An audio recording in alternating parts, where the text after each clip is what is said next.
Noong unang gabi ng official visit ni Pangulong Duterte sa Malaysia, nakipagkantahan siya sa Filipino community.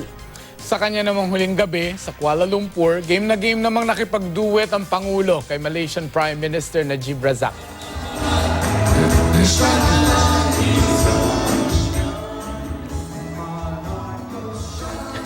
Ba't alam ni Najib Razak Yung shalala. Shalalala. Sige na, basa na daw. Nangyari yan sa special dinner para kay Pangulong Duterte sa official residence ng Prime Minister ng Malaysia. May solo number din ng Pangulo na kumanta ng Wind Beneath. Wind Beneath na. Mali yung tono mo. Oo, mali. At sumagot din ng sariling solo number si Razak na umiindak-indak pa habang kumakanta. Tama yung tono ko. Yata. Si Presidente tama, ikaw hindi. Ba't di kayo nagduet? Si Alam mo pala Presidente yung kanta. tama. Sige na nga.